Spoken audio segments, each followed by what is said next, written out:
Good morning to one all presented over here. This is me Mahi और आज explain करने जा रही हूँ class 12th and BSc biotech के लिए the most important topic that is operon concept. So let's get started. So before going to start the main concept of operon concept, I'll going to explain or giving you some hook which influence you to understand more better, right? तो कभी सोचा है कि bacteria जैसे इतने छोटे organism कैसे decide करते होंगे कि उनको जीन्स को कब ऑन और कब ऑफ करना है? या इनके पास भी कोई स्विच होता होगा?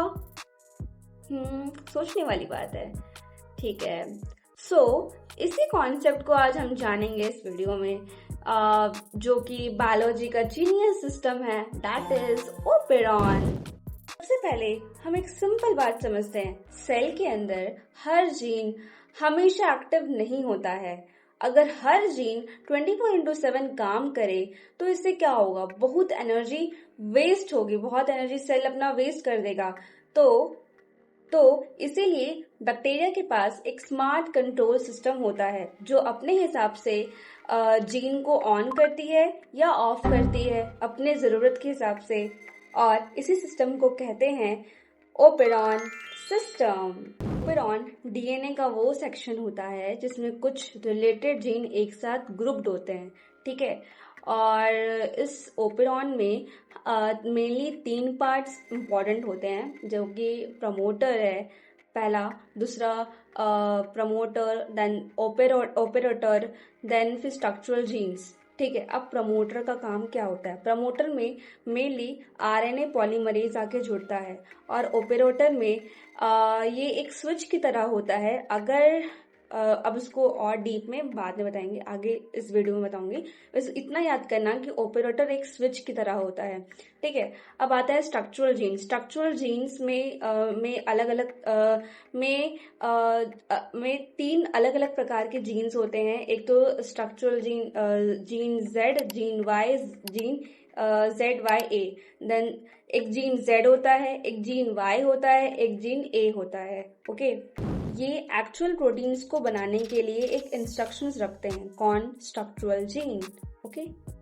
अगर रिप्रेसिव प्रोटीन ऑपरेटर रीजन में बैठा हुआ है तो इससे क्या होगा कि आरएनए पॉलीमरेज को वो आगे बढ़ने नहीं देगा। अगर वो आरएनए पॉलीमरेज आगे बढ़ेगा नहीं तो आरएनए पॉलीमरेज आगे जो स्ट्रक्चरल जीन्स है उनको ट्रांसक्राइब कैसे करेगा? अगर वो ट्रांसक्राइब नहीं करेगा तो वो जो एमआरएनए से प्रोटीन कैसे बनेगा? तो इससे क्या होगा कि ओवरऑल हमारा ओपेरॉन जो है वो ऑफ कहलाएगा, ठीक है। लेकिन कभी कभी हमारे बैक्टीरिया को किसी ना किसी प्रोटीन की जरूरत होती है, तब क्या करता है कि वो किसी ना किसी मॉलिक्यूल के थ्रू या किसी के मतलब कैसे ना कैसे वो जो रिप्रेसिव प्रोटीन है जो कि हिंड्रेंस की तरह एक्ट कर रहा है और हमें मतलब जो आरएनए पॉलीमरेज को ट्रांसक्राइब करने नहीं दे रहा है, तो उसके साथ मतलब जब हमें प्रोटीन की जरूरत होती है तब क्या होता है ना, रिप्रेसिव प्रोटीन के साथ कोई ना कोई मॉलिक्यूल आके जुड़ जाता है। अगर हम लैक ओपेरॉन की बात करें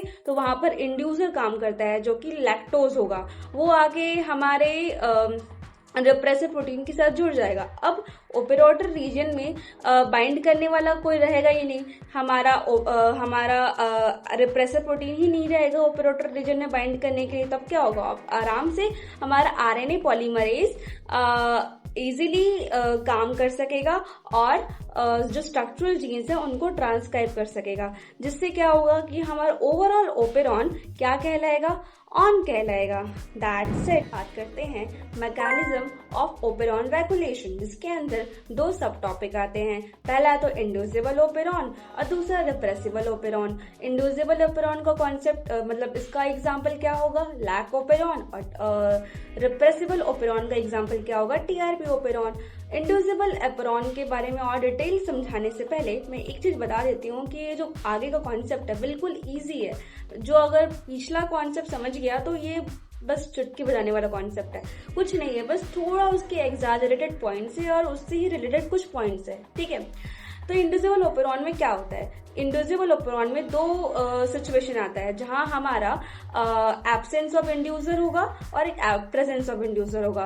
एब्सेंस ऑफ इंड्यूसर में क्या होगा, जहां इंड्यूसर एब्सेंट है यानी कि लैक्टोज एब्सेंट है, तब क्या होगा कि रिप्रेसर बाइंड करता है ओपिडोटल रीजन में। अगर वो ओपिडोटल रीजन में बाइंड करेगा तो मैंने पहले क्या बताया था कि वो आरएनए पॉलीमरेज को ट्रांसक्राइब नहीं कर पाएगा। अगर आरएनए पॉलीमरेज स्ट्रक्चरल जीन्स को ट्रांसक्राइब नहीं कर पाएगा, जिससे क्या होगा, हमारा ओवरऑल ओपेरॉन ऑफ कहलाएगा, ठीक है। एक तो पहला कंडीशन, और दूसरा कंडीशन क्या है, in the presence of inducer. In the presence of inducer में क्या होगा कि जहां हमारा इंड्यूसर प्रेजेंट है यानी कि लैक्टोज प्रेजेंट है। अगर लैक्टोज प्रेजेंट है तो लैक्टोज क्या करता है ना, वो रिप्रेसर प्रोटीन के साथ जाके बाइंड कर जाता है। अगर लैक्टोज रिप्रेसर प्रोटीन को बाइंड कर देता है तो जिससे क्या होगा कि वो रिप्रेसर प्रोटीन को वो इनएक्टिवेट कर देता है। अगर वो इनएक्टिवेट हो गया तो इजीली अब ओपेरोटर रीजन में कोई जाके अटैच करने वाला कोई नहीं होगा, हिंड्रेंस प्रोवाइड करने वाला कोई नहीं होगा आरएनए पॉलीमरेज को।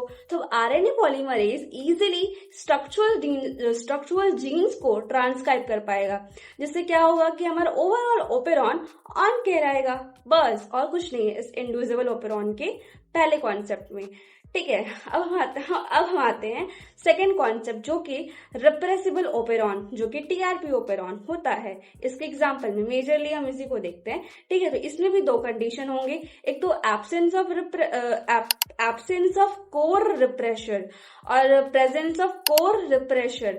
हम वहां पर इंड्यूसर की बात कर रहे थे, अब यहाँ हम क्या बात करेंगे, रिप्रेसर की नहीं, कोर रिप्रेसर, ठीक है, याद रखना।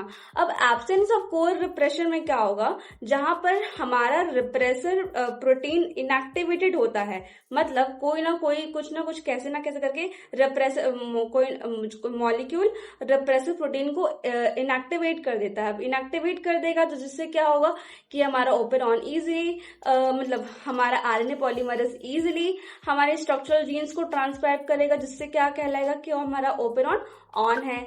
लेकिन ये जस्ट अपोजिट कॉन्सेप्ट है इंड्यूसिबल ओपेरॉन के पहले वाले सेक्शन के, जो कि हमारा एब्सेंस ऑफ इंड्यूसर है। एब्सेंस ऑफ इंड्यूसर में हमने क्या पढ़ा कि अगर इंड्यूसर एब्सेंट है तो हमारा ओपेरॉन ऑफ हो जाता है। क्यों? क्योंकि रिप्रेसर प्रोटीन को बाइंड करने वाला या फिर उसको डीएक्टिवेट करने वाला कोई नहीं होता है, तो हमारा आरएनए पॉलीमरेज स्ट्रक्चरल जीन्स को ट्रांसक्राइब नहीं कर पाता है। लेकिन हमारे रिप्रेसिबल ओपेरॉन में क्या होता है कि in absence of core refresher, यहाँ पर रिप्रेसर प्रोटीन ऑलरेडी इनएक्टिवेटेड होता है। अगर वो इनएक्टिवेटेड है तो क्या होगा, हमारा ओपेरॉन ऑन हो जाएगा, ठीक है। एक पहला कंडीशन ऑफ रिप्रेसिबल ओपेरॉन जो कि एब्सेंस ऑफ कोर रिप्रेशर, जो कि कंप्लीट हो गया। अब दूसरा आता है in the presence of core refresher. In the presence of core refresher में क्या होता है कि जो कोर रिप्रेसर है वो बाइंड कर जाता है रिप्रेसर से। अब रिप्रेसर से बाइंड कर गया तो उसे रिप्रेसर प्रोटीन को वो एक्टिवेट कर देता है। अब अगर वो एक्टिवेट कर दिया तो एक्टिव रिप्रेसर जाके बाइंड कर जाता है ओपेरोटर रीजन में। अब वो ऑपरेटर रीजन जाके बाइंड कर गया तो इससे क्या होगा, ट्रांसक्रिप्शन इज ब्लॉक्ड। ट्रांसक्रिप्शन होता ही नहीं है। क्यों? कैसे नहीं होगा? अरे कैसे होगा भाई, आरएनए पॉलीमरेज ट्रांसक्राइब ही नहीं कर पाता है, वो आगे बढ़ ही नहीं पाता है स्ट्रक्चरल जीन्स को ट्रांसक्राइब करने के लिए। That's it for today, thank you.